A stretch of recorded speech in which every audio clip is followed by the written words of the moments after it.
Assalamualaikum warahmatullahi taala wabarakatuh dan salam sejahtera.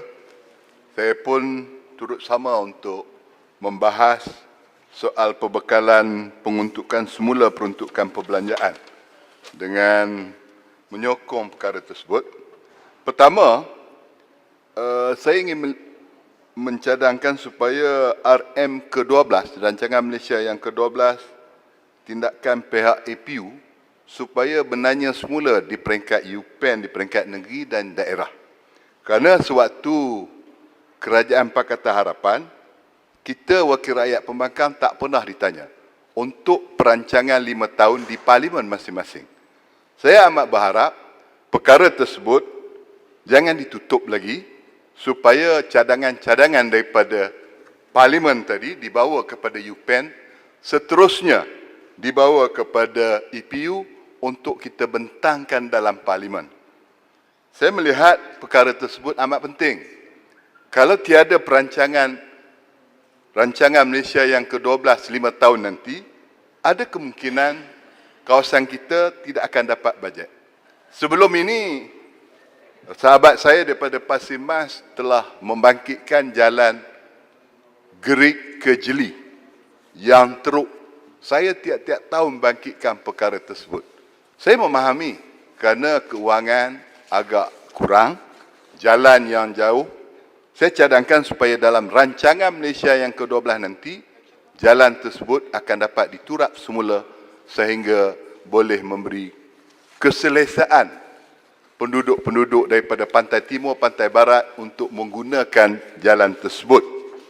Perkara yang seterusnya yang saya ingin sentuh ialah bila satu-satu parlimen telah diluluskan peruntukan oleh mana-mana kementerian, jangan ada pihak mengubah tajuk, bawa ke tempat lain. Saya amat berduka cita. Satu di kawasan saya Parlimen Gerik, di mana peruntukan diluluskan untuk buat canopy walk di Royal Bloom. Bukan sikit, bukan 200,000, bukan 2,000, 20 juta dipindahkan ke tempat lain. Ini satu tindakan yang tidak bertanggungjawab, di mana Royal Bloom satu kawasan yang agak tempat pelancongan. Kalau ada canopy walk dengan jumlah 20 juta tadi, boleh menarik pelancong-pelancong lain datang ke kawasan saya di Greek. Oleh sebab itu, kementerian-kementerian yang telah akan di bawah Pakatan Nasional nanti, begitu juga kerajaan negeri, kekalkanlah, jangan bila kita luluskan di Greek, jangan bawa ke Ipoh. Lulus di Ipoh, jangan bawa ke Greek. Itu contoh. Kerana setiap kita mengetahui benda tersebut. Bila berlaku perubahan, kita rasa kecewa. Kan? Kenapa perkara tersebut boleh berlaku? Perkara yang ketiga, zaman Pakatan Harapan 22 bulan, banyak pegawai-pegawai kerajaan dihentikan, dilantik buat pegawai lantikan. Saya mencadangkan sama ada PTD, Kerani, mana yang kosong lantik, penuhkan jawatan tersebut, bagi pencen kepada mereka. Inilah antara nikmat menjadi pegawai kerajaan. Kalau tidak, kalau kita bagi setakat kontrak, sampai bila kontrak?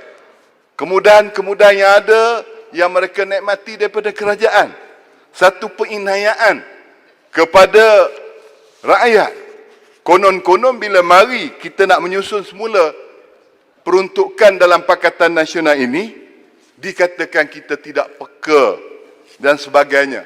Sedangkan kita tahu, rakyat dalam Malaysia ni tahu, sejak mula Pakatan Harapan memerintah, saham menjunam. Segala-galanya jatuh. Yang menyebabkan kerugian bertimpa-timpa. Tetapi masuk ke tahun dah lama sikit, mungkin mereka lebih bijak mengurus mentadbir negara, maka ekonomi semakin baik. Saya tidak menafikan perkara-perkara tersebut. Kerana itu, lebih baik kita Pakatan Nasional, Perikatan Nasional ini melihat perkara-perkara tersebut. Kilang-kilang yang ramai daripada mereka dibuang kerja. Kita ni nasib baik. Bukannya UMNO berpakat dengan PAS, berpakat dengan Bunga Raya nak menjatuhkan kerajaan. Perdana Menteri ketika itu meletak jawatan. Perdana Menteri hari ini mengetuai Bersatu tarik diri daripada Pakatan Harapan. Saudara Azmin tarik diri daripada Pakatan Harapan. Kenapa tuduh kami sebagai menjatuhkan kerajaan? Ini memang tidak munasabah dan tak logik. Kan? Saya berharap supaya perkara tersebut tak payahlah kita mainkan seolah-olah kami di sini merampas kuasa. Sebenarnya ini pekerjaan Allah Ta'ala yang kita tidak boleh terduga. Kita tak tahu. Ya Amat Berhormat Tun Dr. Mahathir kenapa nak letak jawatan? Ini kita tak tahu pemikiran beliau. Kemudian Tun Dr. Mahathir ditipu masa di Istana Negara. Semua nak pangkah Tun Dr. Mahathir, tiba-tiba hari kedua depa pangkah yang Langkawi ingin mencela. Berikan. Sila. Silakan Langkawi. Puan Yang Di-Pertua, saya tidak letak jawatan. Tetapi ahli-ahli daripada kerajaan ini mungkin tak faham cara-cara perlembagaan kita. Apabila Parti Bersatu keluar daripada Pakatan Harapan, maka Pakatan Harapan pun jatuh. Tak jadi kerajaan lagi. Kalau dia tak jadi kerajaan, macam mana saya nak jadi Perdana Menteri? Bila dia tak jadi kerajaan, menteri dan lain-lain pegawai juga jatuh, termasuk Perdana Menteri. Jadi macam mana saya nak letak jawatan lagi? Saya dah tak ada jawatan. Ini saya fikir payah nak dipaham. Diulang perkara ini berkali-kali. Macam tak boleh dengar ke? Tak tahulah. Tapi ini sebenarnya tak ada peletakan jawatan. Saya cuma memberitahu kepada Yang di-Pertuan Agong keadaan iaitu saya terletak jawatan. Ini bukan bermakna saya buat keputusan sendiri nak letak jawatan. Apabila parti saya keluar daripada Pakatan Harapan tidak jadi kerajaan lagi. Dan semua anggota Pakatan Harapan tentulah tergugur kerana tindakan itu. Dan tindakan itu adalah satu pengkhianatan kepada janji kita. Kita dipilih oleh rakyat. Rakyat percaya bahawa perjuangan kita ialah untuk melawan kleptokrasi. Tetapi apabila kita berada dalam kerajaan, kita sabotaj kerajaan kita sendiri kerana kita nak jadi Perdana Menteri. Terima kasih. Terima kasih Yang Amat Berhormat. Saya masih menghormati Tun. Tapi setiap rakyat di Malaysia mendengar dan melihat dalam TV. Yang meletak jawatan pengumumannya Tun dulu.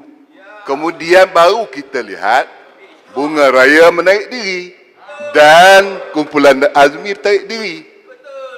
Maknanya 22 tahun Tun jadi Perdana Menteri. Tambah pula 22 bulan.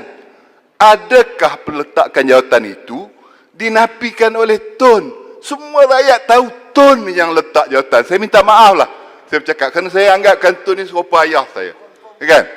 Jadi bukanlah saya nak melalutkan perkara tersebut. Cuma yang saya nak menegur kerajaan seperkara lagi.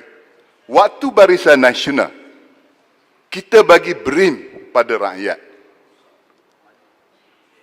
Bila mana ada kumpulan-kumpulan komplain tak boleh dapat bantuan BRIM, maka ketika itu Kerajaan Barisan Nasional mempertimbangkan semula mereka yang layak dapat BRIM. Dalam prihatin ini, saya mendengar banyak rungutan daripada rakyat.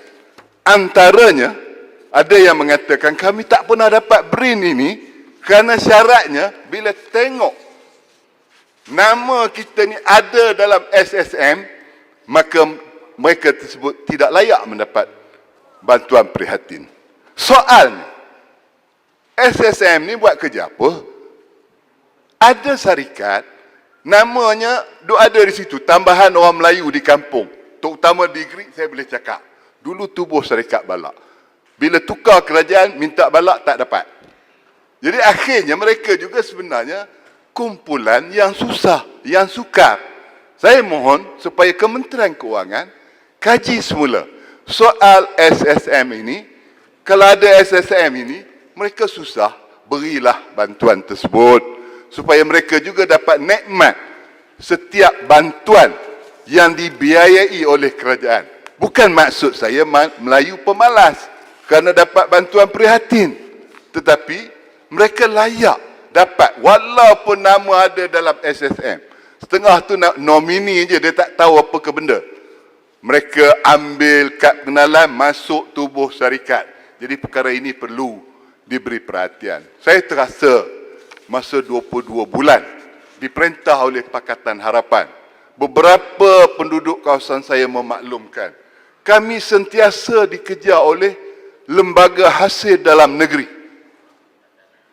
Kalau tak bayar, tak boleh settle. Nak merayu, nak apa, bayar dulu. Ini rasa-rasanya lebih zalim kita buat pada rakyat. Saya harap PN kena ubah perkara tersebut.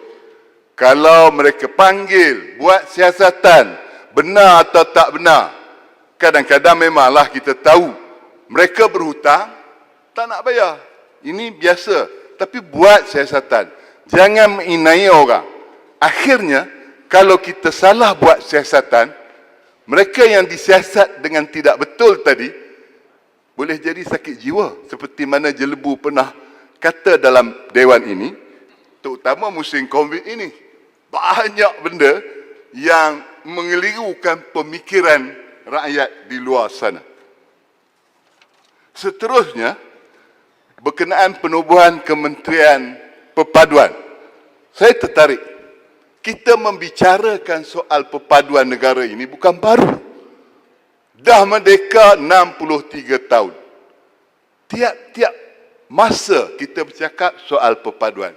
Saya percaya berbilion ringgit dibelanjakan untuk perpaduan negara. Kita buat rukun negara. Macam hangat-hangat tai ayam. Pada peringkat awal semua orang hafal pasal rukun negara. Hari ini, silap tak silap, kita dalam parlimen ini pun sudah lupa. Kalau tak tengok buku tu, apa dia? 6 perkara rukun negara. Saya tengok Datuk Seri Nazri tadi pun baca kertas juga. Kan?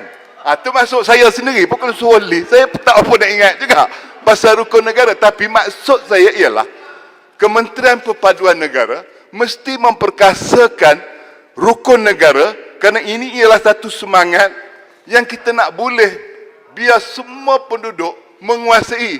Jangan kita fokus pada pelajar-pelajar di sekolah, tetapi kepada semua kumpulan masyarakat, bahawa rukun negara ini ialah satu daripada buku yang boleh menyatu 5 perkara, minta faham.